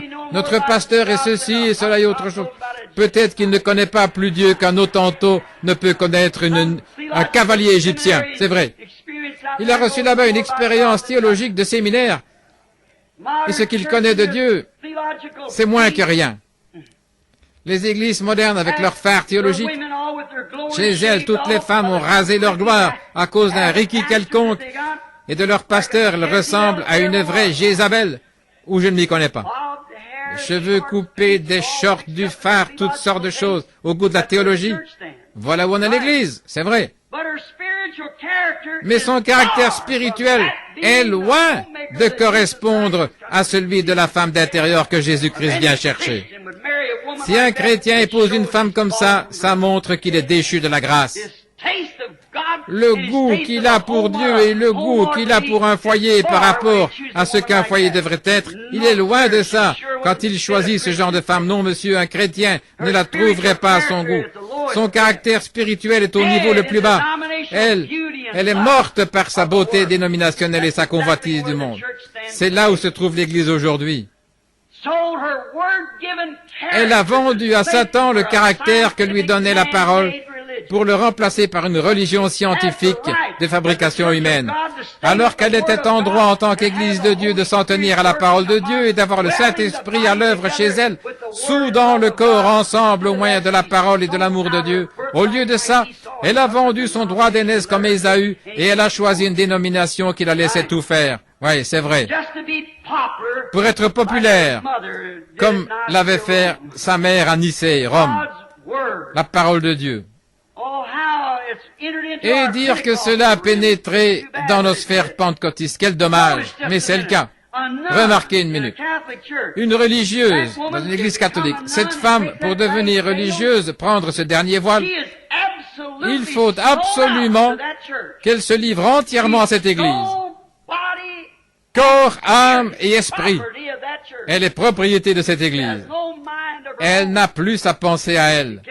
Elle ne peut plus. Une fois qu'elle a pris ce dernier vœu. Plus de pensée à elle, plus aucune volonté propre. Vous voyez que c'est Satan-là qui se sert d'elle comme imitation de ce qui est véritable. La véritable Église de Christ, l'épouse, s'est livrée si entièrement à lui et à sa parole promise que la pensée même qui est en Christ est en vous. Quelle différence! Et nous voyons aujourd'hui que l'Église moderne, c'est une Église du monde moderne. L'Église du monde moderne et l'Église spirituelle aussi, toutes les deux sont fécondées pour donner naissance à des fils. L'un d'eux, ce sera par une naissance dénominationnelle un de ces jours, au Conseil mondial des Églises, ce qui donnera au monde l'Antichrist par le moyen de la dénomination. C'est l'exacte vérité. Peut-être que je ne vivrai pas assez longtemps pour voir ça, je crois que oui. Mais vous les jeunes, rappelez-vous que vous m'avez entendu dire cela. Ça va finir par arriver. Et ça, c'est la marque de la bête. Quand elle formera ce Conseil mondial des Églises, et elle donnera naissance à son fils l'Antéchrist. L'autre est fécondé par la parole de Dieu et enfantera le corps terminé de Jésus-Christ qui est l'épouse. Le corps de Christ n'est pas encore achevé. Combien savent cela? L'homme et la femme sont un. Et Christ est un corps, la parole. L'épouse devra être le reste de ce corps. Et les deux ensemble forment de nouveau le corps unique, comme c'était le cas d'Adam au commencement. L'homme et la femme sont un. Maintenant, elle, la véritable épouse, s'est livrée si entièrement à lui qu'elle n'utilise pas sa propre pensée. Sa pensée à lui, bien sûr, c'est sa volonté, et sa volonté, c'est sa parole. Maintenant, regardez la prétendue épouse choisie par l'homme et comparez l'épouse spirituelle avec l'épouse naturelle d'aujourd'hui. Une Jézabel contemporaine, ensorcelée par Akab, les beautés de Max Factor et tout, regardez l'Église, elle est pareille. Mais c'est une prostituée à l'égard de la parole du Dieu vivant. Avec de grandes dénominations, de grands bâtiments, des grosses sommes d'argent, des gros salaires, elle s'est livrée entièrement. Des hommes qui se tiennent à la chair, qui approuvent ces choses et qui ferment les yeux. Oh là là, c'est de la tromperie, de la séduction, c'est tout. Véritablement, un âge de l'Église de Laodicée aveugle, exactement comme la Bible le dit. Vous dites, je suis riche, je suis assise comme une reine, je n'ai besoin de rien. Et tu ne sais pas que tu es pauvre, misérable, aveugle, malheureuse, nue, et tu ne le sais pas. Si ce n'est pas là, ainsi dit le Seigneur d'Apocalypse 3, je ne l'ai pas encore lu. C'est ce qu'elle est, et elle ne le sait pas. Pensez-y. Si vous disiez à un homme ou à une femme dans la rue, s'ils étaient complètement nus, et que vous leur signalez qu'ils étaient nus, et qu'ils vous disent, occupe-toi de tes affaires, eh bien, vous verrez qu'il y a une déficience mentale quelque part, ils ont l'esprit dérangé. De même, on peut lire la parole de Dieu, où il est dit comment les gens devraient agir, où il est parlé du baptême du Saint-Esprit que nous avons aujourd'hui. Et malgré ça, les gens vous regardent comme si vous étiez fous. Vous leur dites qu'il faut qu'ils naissent de nouveau, qu'il faut qu'ils croient à la Bible. Et ils disent, c'est une fable juive pour il y a des années, et c'est notre Église qui a le chemin. Malheureux, misérable, aveugle, nu, et ils ne le savent même pas. Et la Bible dit que c'est dans cet état-là qu'ils se retrouvent. Comment donc un vrai prophète pourrait-il ne pas voir ça? Je ne sais pas. C'est en train de s'infiltrer dans toutes nos églises. C'est la tendance moderne. Voyez-vous, cette vieille prostituée et ses filles d'Apocalypse 17, qui est en train de donner aux pauvres aveugles misérables sa doctrine théologique contraire à la parole de Dieu. Et on a trouvé chez elle les âmes des esclaves et des hommes et des femmes de partout. Au lieu d'attirer les gens, Christ confirme sa parole. Et c'est ça qui attire les gens. Il n'attire pas les gens des églises où on est attiré par les grandes dénominations, les grandes activités, les extravagances et tout. Mais c'est la parole de Dieu qui attire l'épouse. Remarquez. Il est intéressant de remarquer que l'Église cherche à attirer l'attention des gens par de belles soutanes et des chorales en grande tenue, des femmes aux cheveux coupés, au visage fardé, et elles chantent comme des anges, et elles mentent comme des démons, et ça sort toute la nuit à une espèce de soirée dansante, et ils trouvent ça tout naturel. Et voilà, elles pensent que tout va bien, et que c'est ça la beauté, voyez-vous. Mais tout ça c'est faux, c'est fabriqué, ce n'est pas la parole de Dieu. Alors que la véritable épouse attire l'attention de Dieu en gardant sa parole. Maintenant, remarquez. Remarquons Christ. Vous dites, eh bien, attendez une minute.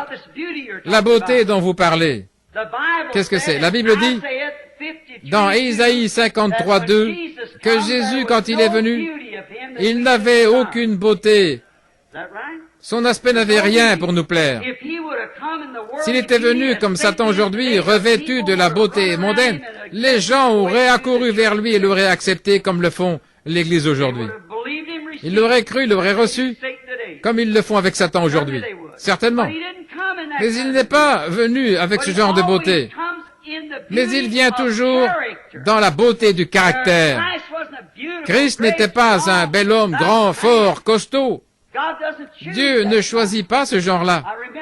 Je me rappelle qu'une fois un prophète est allé choisir un roi, faire du fils d'Ésaïe un roi, pour qu'il prenne la place d'un autre roi, Saül.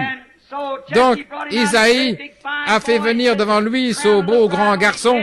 La couronne ira bien sur sa tête. Le prophète s'est avancé pour verser l'huile, et il lui dit, Dieu l'a rejeté. Et il a rejeté chacun d'eux jusqu'à ce qu'il arrive à un petit gars au teint rosé, aux épaules tombantes, et c'est sur lui qu'il a versé l'huile. Il a dit, Dieu l'a choisi. Nous choisissons d'après ce que nous voyons, mais Dieu par le caractère. Le caractère. Il n'y a jamais eu un caractère comme Jésus-Christ. C'est ce qui vit en vous et le manifeste, lui. Nous voyons que c'est vrai. Ce n'est pas une beauté mondaine dont il serait revêtu pour attirer son épouse. C'est son caractère à lui, le caractère de l'Église. Voilà ce que Jésus recherche. Non pas les grands bâtiments, dénominations et le nombre de membres qu'on peut trouver. Il a promis de nous rencontrer là 2 ou 3 sont assemblés. C'est vrai. C'est là-dessus que le vrai croyant fonde ses espérances sur la parole de Dieu qui est confirmée comme étant la vérité. Ils choisissent d'après sa parole, non pas d'après un groupe qui aime le monde. Non, ils détestent ça. Ce n'est pas étonnant qu'elle soit divorcée de lui, parce qu'elle n'a pas saisi sa révélation. Il ne s'intéresse pas à elle, à sa manière d'agir et de faire, et la quantité des choses mondaines. Ce qu'il cherche, c'est le caractère de Christ. Maintenant, encore un moment. Il choisit une épouse pour refléter son caractère.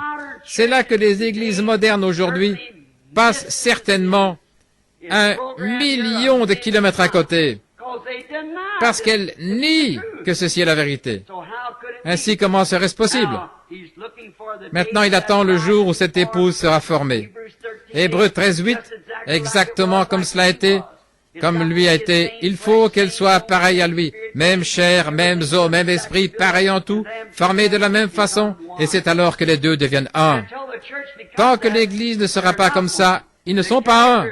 Son caractère à lui, la parole pour cet âge-ci, doit être façonnée. Elle doit être façonnée pour être comme lui. Maintenant, en terminant, je vais vous dire pour quelle raison je dis ces choses. Après quoi je terminerai. L'autre nuit, Vers 3 heures du matin, j'ai été réveillé. Je demande à n'importe lequel d'entre vous de répondre à ceci. Vous ai-je déjà dit quelque chose au nom du Seigneur qui n'était pas vrai? Ça a toujours été vrai. Ainsi que Dieu m'aide. Dieu sait que c'est la vérité. Sur les milliers de choses qui ont été dites, il n'y a personne au monde, nulle part, qui puisse dire qu'il est manqué d'accomplir une seule parole. Ça s'est toujours accompli parfaitement. Même quand j'étais à Phoenix l'autre jour, il y a environ un an, et que je vous ai parlé de ce message sur « Messieurs, quelle heure est-il ?» Et je vous ai dit qu'il y avait une rencontre là avec 7 anges et que ce serait l'ouverture de ces sceaux et ce qu'il en serait. Et là, le magazine Life a publié l'article là-dessus. Cette grande flamme qui s'est levée dans les airs à une altitude de 30 miles et mesurant 27 miles de large. Il disait qu'il n'arrivait pas à voir d'humidité là.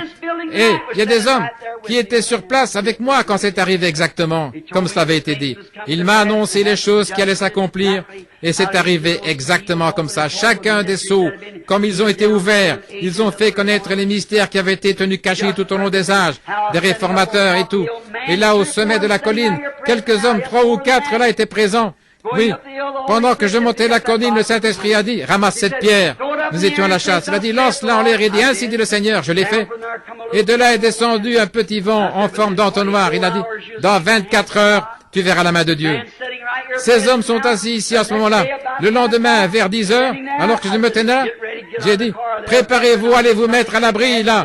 Quelque chose va arriver. Le ciel était clair, dans un grand canyon. C'est alors qu'un feu tourbillonnant est descendu du ciel. Il a claqué très fort, il a frappé les parois du canyon. J'étais là en dessous, j'ai ôté mon chapeau et j'ai regardé là. 3 ou 4 pieds au-dessus de moi, et il a ouvert une tranchée tout autour de cette paroi, comme ça, il y a eu une déflagration, puis il est remonté dans les airs, il a tourbillonné de nouveau, il est redescendu 3 fois, il a même coupé le sommet des buissons, là où nous étions. Et vous entendez ces hommes qui disent Amen, ils étaient là. Et il y a eu 3 déflagrations. Et quand ils sont ressortis là, de dessous les voitures, et qu'ils sont revenus vers moi, ils ont dit, si ça vous avait frappé, il ne serait même pas resté une tache d'huile, voyez-vous. C'était lui, il me parlait. Dieu parle par un tourbillon. C'est la même colonne de feu que vous voyez sur cette photo. Et quand elle est montée, qu'est-ce que c'est? J'ai dit, le jugement frappe la côte ouest. 2 jours plus tard, l'Alaska a failli être englouti. Ça a frappé là, une fois, le premier coup. Ce qu'il faut faire, c'est pour le symboliser. Voyez-vous, l'homme qui a mis du sel dans un vase, puis l'a jeté dans l'eau et a dit ainsi dit le Seigneur, qu'il y ait de l'eau douce. Et un autre exemple, c'est Jésus qui a pris de l'eau, l'a versé dans une cruche et en a fait du vin. Il vous faut quelque chose pour le symboliser. C'était ça. Quelque chose qui est monté dans les airs et qui est redescendu. C'est ce qui a déclenché ce petit tourbillon. Moins de 24 heures après, ça a secoué cette montagne si bien que ça a ouvert une tranchée tout autour. Voyez-vous, Monsieur Blair était là. Et ils ont ramassé quelques cailloux, là, quelques morceaux. Et frère Sothman et Billy Paul, ils ont arraché de ces morceaux-là. Voyez-vous, ce n'est pas de la fiction. Ce n'est pas de la fiction, c'est la vérité. Ça ne s'est pas passé autrefois au jour de la Bible, c'était maintenant. Le même Dieu qui m'a toujours montré ces choses, lesquelles se sont accomplies parfaitement à la lettre. Elles n'ont jamais failli, pas une seule fois. C'est de lui, maintenant, dont je me vante. Il y a quelques semaines, j'ai eu une vision. Je me tenais sur un lieu élevé et j'allais avoir une vision préalable de l'Église.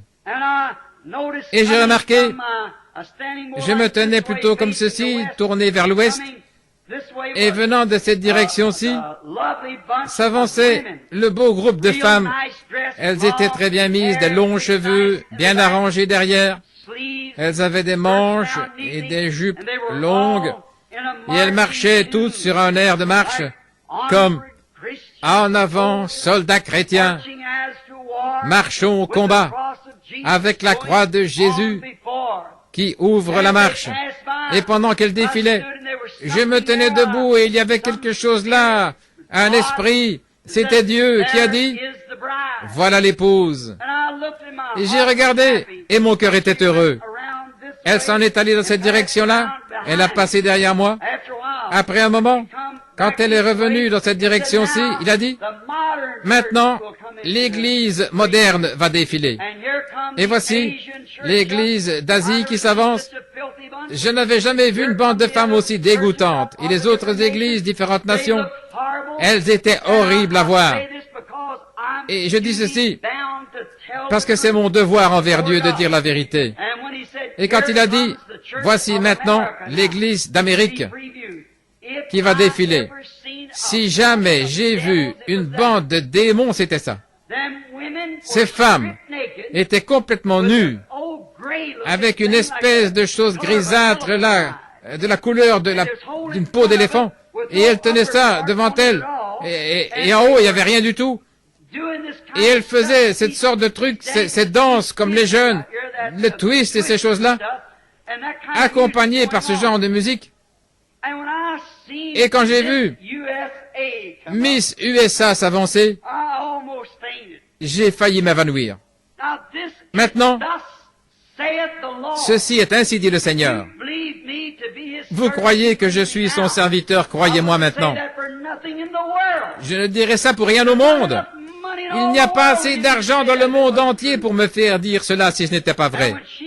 Et quand elle a passé, c'était la chose la plus dégoûtante que j'ai jamais vue. J'ai pensé, oh Dieu, aussi dur que les prédicateurs et nous les frères, nous avons travaillé pour te fournir une épouse et nous n'avons pas pu faire mieux que ça. Elle se trémoussait tout en tenant ceci devant elle, une espèce de jupe de danseuse hawaïenne.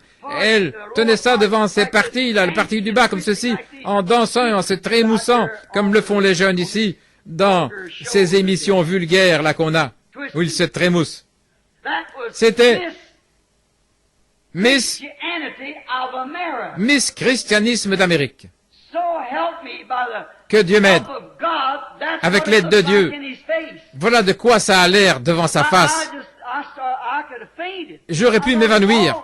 Je me suis dit, après tous les efforts, toutes les prédications, toutes les tentatives, toutes sans exception, et elles avaient les cheveux coupés, elles se trémoussaient et agissaient comme ça, tout en tenant ceci devant elles. Elles se sont approchées de l'endroit où je me tenais en compagnie de cet être surnaturel. Je ne le voyais pas, et je l'entendais me parler, il était tout près de moi. Mais quand elles se sont tournées dans cette direction, là, en tenant ceci et en se trémoussant, et en riant comme des folles, là, et je me tenais là, en sa présence, comme son serviteur, avec tout ce que j'ai fourni comme effort, oh, de mon mieux, j'ai pensé, oh Dieu, ça m'a avancé à quoi? Ça a servi à quoi? Tous les pleurs, toutes les supplications, toutes les tentatives de persuasion, et tous les grands signes, les prodiges et les miracles que tu as opérés. Et moi, je rentrais à la maison et je pleurais. À quoi bon tout ça? Et puis, te présenter quelque chose comme ça comme épouse. Et comme j'étais là en train de regarder, elle a défilé. Vous pouvez imaginer son dos sans rien sur elle, alors qu'elle tenait ceci devant elle, et qu'elle passait en se dandinant comme ça, au son du twist, en projetant ses membres comme ça. Comme c'était vulgaire, comme elle faisait en agissant son corps comme ça. Maintenant, vous me direz, qu'est-ce que ça veut dire, frère Branham? Je ne sais pas. Je vous dis ce que j'ai vu, c'est tout. Et quand elle est passée près de moi comme ça, je l'ai regardée. Oh, je me suis senti vraiment mal. Je me suis détourné, j'ai pensé, oh Dieu, alors je suis condamné, ce n'est plus la peine pour moi d'essayer maintenant. Je ferai aussi bien démissionner.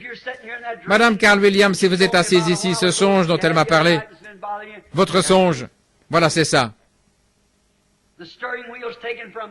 Le volant m'est ôté de mes mains. Alors, je pensais, je ferais tout aussi bien d'oublier ça. Pour moi, c'était fini. Et puis tout à coup, je l'ai entendu revenir. Et de ce côté-ci, c'est avancé cette même épouse qui était partie dans cette direction-là. Ces jeunes femmes sont revenues. Et chacune était vêtue du costume national du pays d'où elle venait, comme la Suisse, l'Allemagne et ainsi de suite. Chacune portait cette sorte de costume.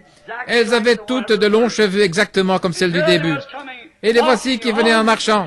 En avant, soldats chrétiens, marchons au combat. Et quand elles ont passé devant la tribune où nous étions, en même temps elles ont tourné les yeux dans notre direction, puis elles ont tourné la tête et ont continué à marcher jusqu'à ce moment-là. et elles ont commencé à s'élever dans le ciel. L'autre est allée sur le bord d'une colline et est descendue comme ça. Celles-ci ont commencé à s'élever dans le ciel, et pendant qu'elles marchaient, j'ai remarqué 2 ou 3 jeunes filles à l'arrière. Il m'a semblé qu'elles étaient d'un pays étranger, peut-être de la Suède, de la Suisse ou ailleurs. Elles ont commencé à regarder autour d'elles et j'ai dit, ne faites pas ça, ne rompez pas le pas. Alors que je criais comme ça dans la vision, je suis revenu à moi-même, j'étais debout là, la main tendue, et je me suis dit, eh bien, je pensais, eh bien, c'est la raison pour laquelle j'ai dit ce que j'ai dit ce soir. Je vais vous poser une question. Est-il plus tard que nous le pensons? Se pourrait-il qu'elle soit déjà appelée et choisie? Scellée? Et il n'y en aura pas une de plus? Serait-ce possible? Ah oui. Ah oui. Vous vous rappelez ce que j'ai dit l'autre jour au petit déjeuner? Dans la reproduction des pollens mâles et femelles, il y a 1 million de germes qui sortent et 1 million d'ovules qui sortent. Par contre, il n'y a qu'un seul d'entre eux qui vivra et pourtant ils sont tous pareils, 1 sur 1 million. Chacun d'eux, c'est le même ovule et c'est la même sorte de germe. Un seul d'entre eux vit, les autres meurent. Personne ne sait lequel de ces ovules est mûr. Ce qu'il en est, c'est Dieu qui doit décider de ça. Si ce sera un garçon ou une fille, une blonde ou brunette ou quoi que ce soit, c'est Dieu qui en décide. Ce n'est pas le premier qui arrive, mais le premier que Dieu a choisi. Peut-être qu'il y en a un qui arrive et un autre. Si vous avez déjà eu l'occasion d'observer, j'ai regardé ça dans les éprouvettes. C'est Dieu qui doit décider ça. Ils sont tous pareils. Mais c'est par élection. La naissance naturelle, c'est par élection. Dieu en choisit un sur 1 million. Quand Israël a quitté l'Égypte pour se diriger vers le pays promis, ils étaient approximativement 2 millions. Tous étaient sous le même agneau de sacrifice. Sinon, ils n'auraient pas vécu. Tous ont écouté Moïse, le prophète. Tous ont reçu le baptême dans la mer Rouge. Tous ont dansé, les femmes ont dansé avec Myriam, là, le long du rivage, au bord de la mer, quand Dieu a détruit l'ennemi. Tous étaient là avec Moïse, ils l'ont entendu chanter dans l'esprit. Tous ont mangé la manne dans le désert, qui était tombée du ciel. De la nouvelle manne chaque soir, ce qui est un type de message. Tous en ont mangé. Mais sur les 2 millions, combien y sont parvenus? 2. 1 sur 1 million. Il y a environ 500 millions de chrétiens dans le monde ce soir, en comptant les catholiques et tous. 500 millions de soi-disant croyants dans le monde.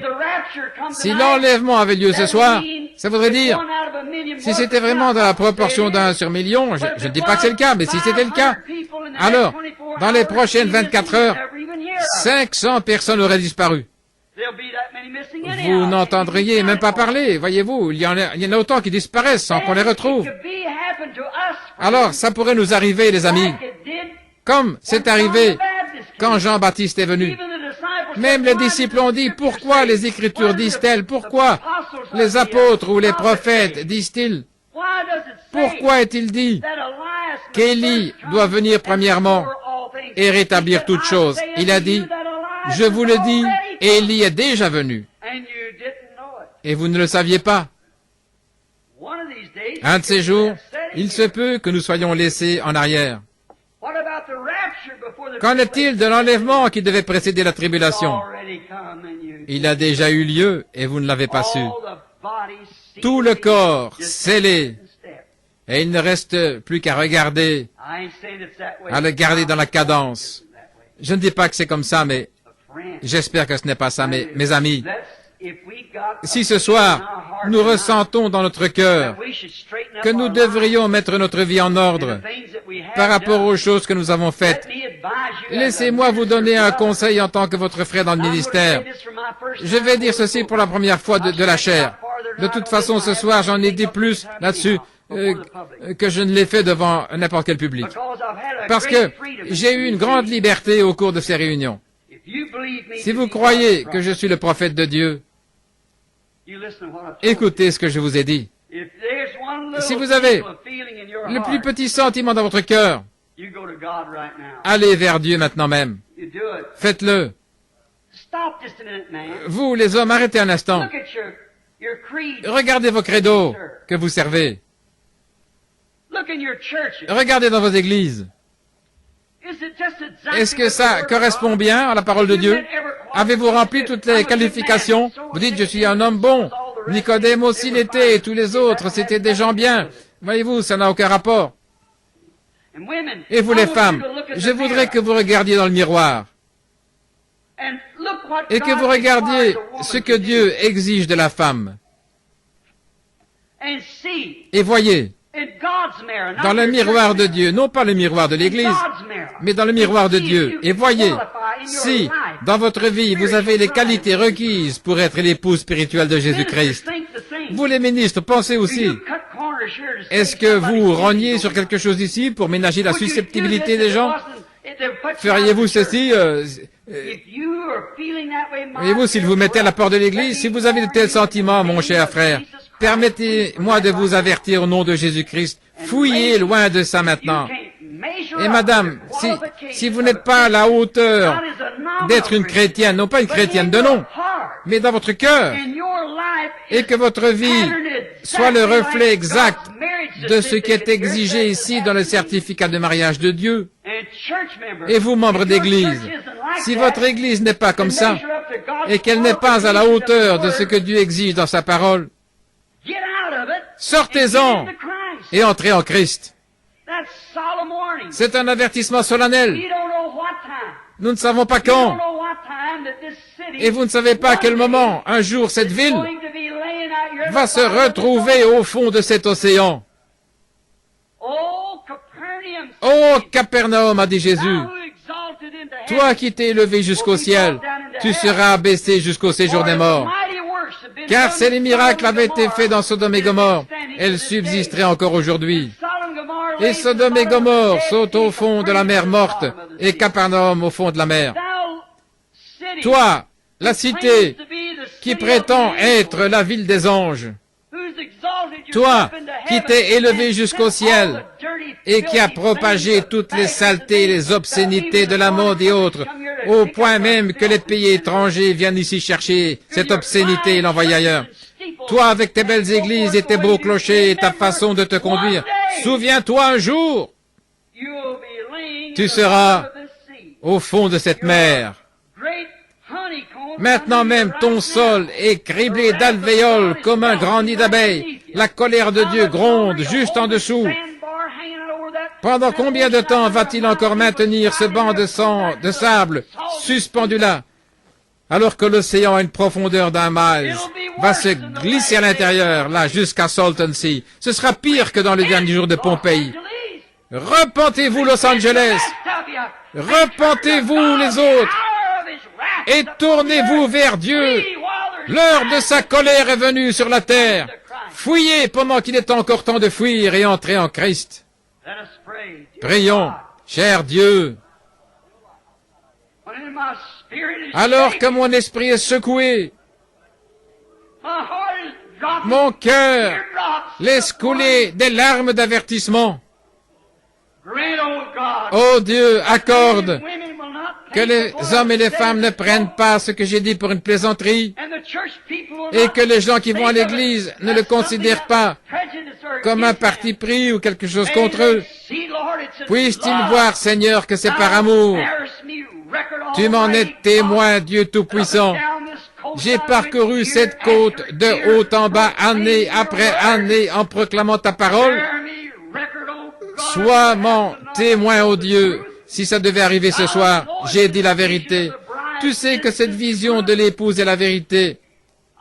J'y ai associé ton nom, Seigneur, en disant que c'était ainsi dit le Seigneur.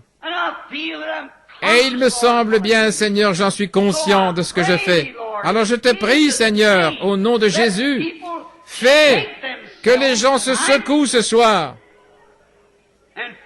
et qu'ils fuient la colère à venir. Car Ichabod est écrit sur les portes et sur les nations. Une marque noire est apposée sur elles. L'Esprit de Dieu est attristé et s'en est allé. Et ils ont été pesés dans la balance et trouvés légers. Le festin du roi Nebuchadnezzar s'est répété de nouveau avec des beuveries et des femmes à moitié nues qui se disent chrétiennes. Ô Dieu du ciel, sois miséricordieux envers un monde pécheur et un peuple pécheur. Seigneur, c'est ce que nous sommes ce soir. Ô Dieu, j'essaie de me tenir dans la brèche et j'implore ta miséricorde divine afin que tu parles à cette foule ce soir, que tu appelles ton épouse à se mettre au garde à vous, Seigneur. Attention, Seigneur, pour qu'elle marche, non d'après le signe d'un credo ou quelconque, mais d'après le son de l'évangile du Seigneur Jésus-Christ. Accorde-le, Seigneur. Que l'on sache ce soir que tu es Dieu et que ta parole est la vérité. Tandis que solennellement nous sommes devant ces gens, nous les appelons à se mettre attentifs à ta parole. Au nom de Jésus-Christ, je prie pour eux, Seigneur. Ils t'ont vu, sans l'ombre d'un doute, te déplacer dans leurs assemblées et leur dire ce qu'il y avait dans leur cœur. Et tu sais, Seigneur, ce qui est en train de se passer maintenant même. Tu sais que c'est la vérité, ô Dieu. Aussi je te prie, au nom de Jésus, fais que le Saint-Esprit intercède encore une fois, Seigneur, et qu'il attire à lui ceux de cet auditoire qui sont écrits dans le livre de vie de l'agneau. Accorde-le, Seigneur, je prie de tout mon cœur.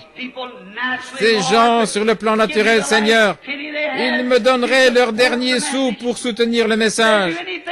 Ils feraient tout ce qu'ils peuvent. Par contre, ô Dieu, quand il s'agit de s'y conformer, de s'y intégrer, je prie, ô Dieu, que ce soir soit celui où tu les récompenseras, où tu répandras ton Saint-Esprit sur cette convention. Que ce ne soit pas un moment de rigolade et de sautillement, mais plutôt un moment de pleurs, de cris, de repentance, où on se saisira des cornes de l'autel en voyant les jugements qui grondent en dessous de nous ce soir. Accorde le Seigneur, je prie, aussi sincèrement que je sais le faire, au nom de Jésus-Christ. Mon frère, ma sœur, je ne sais pas à quoi dire de plus. Si j'ai trouvé grâce à vos yeux, par la puissance de Dieu, si vous croyez que je suis son prophète, c'est la toute première fois que je dis ces choses en public. Mais je ressens une sorte d'avertissement étrange. Je ne suis pas enclin à ce genre de choses, vous le savez. Ce n'est pas ma manière d'agir. J'ai hésité à prononcer ce message et à dire ces choses. J'ai pris des chemins détournés et tout le reste pour ne pas avoir à le dire, mais cela a été dit. Et cela subsistera au jour du jugement, comme témoignage que j'ai dit la vérité. C'est ainsi dit le Seigneur. Oh, vous, la Pentecôte, courez pour votre vie. Fouillez vers les cornes de l'autel et criez à Dieu avant qu'il ne soit trop tard. Car l'heure vient où vous aurez beau crier et ça ne servira à rien. Car Ésaü a cherché à trouver un lieu de son droit d'aînesse et n'a pas pu le trouver. Je vous remets entre ses mains, ô Californie, ô Convention des hommes d'affaires du plein évangile, vous que j'aime, vous que j'ai quitté et à qui je me suis attaché de tout mon cœur. Je vous remets entre les mains de Jésus-Christ ce soir. Fouillez vers lui. Ne laissez jamais le diable vous refroidir par rapport à ceci. Tenez-vous-y ferme jusqu'à ce que chacun de vous ait été rempli du Saint-Esprit et qu'ainsi vous veniez à cette parole et que vous les femmes, vous mettiez votre vie en ordre et que vous les hommes, vous mettiez votre vie en ordre. Si vous dites que vous avez le Saint-Esprit mais que vous refusez de vous conformer à la parole, c'est qu'un autre esprit est en vous. L'Esprit de Dieu se tient à sa parole. La parole messianique, la parole ointe.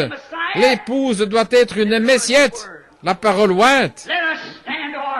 Levons-nous au nom du Seigneur Jésus-Christ.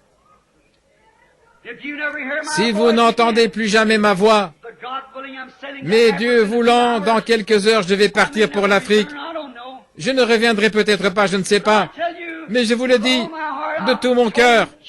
Je vous ai dit la vérité. Je n'ai mis aucune réserve à vous annoncer tout ce que Dieu m'a dit de dire. Et je l'ai dit au nom du Seigneur. C'est un moment solennel, je ne sais pas comment l'exprimer. 3 ou 4 fois, j'ai essayé de quitter la chair, mais je n'y arrive pas. C'est une heure solennelle. Ne l'oubliez jamais. Il se pourrait que ce soit le moment où Dieu peut-être est en train de lancer son dernier appel. Je ne sais pas, un jour il lancera son dernier appel. Quand, je ne sais pas. Mais je vous le dis, d'après cette vision, on dirait que cette épouse est pratiquement achevée. Regardez les églises dénominationnelles qui cherchent à entrer. Quand la Vierge endormie est venue chercher de l'huile, elle n'en a pas reçu. L'épouse est entrée. La montée dans l'enlèvement a eu lieu. Pendant qu'elles allaient acheter de l'huile, l'époux arriva. Est-ce que vous dormez? Réveillez-vous rapidement et reprenez vos sens. Et prions chacun au nom du Seigneur, comme si nous allions mourir à cette minute même. Que chacun prie à sa manière. Dieu Tout-Puissant, sois miséricordieux envers nous, Seigneur. Sois miséricordieux envers moi. Sois miséricordieux envers nous tous. Quoi que nous fassions, ça sert à quoi si nous échouons dans ces choses? Je me tiens ici, implorant ta miséricorde, ô Dieu, avant que cette grande ville soit engloutie dans la mer et que les jugements de Dieu balayent cette côte. Je te prie, ô Dieu, d'appeler ton épouse. Je les remets maintenant entre tes mains, au nom de Jésus-Christ. Amen.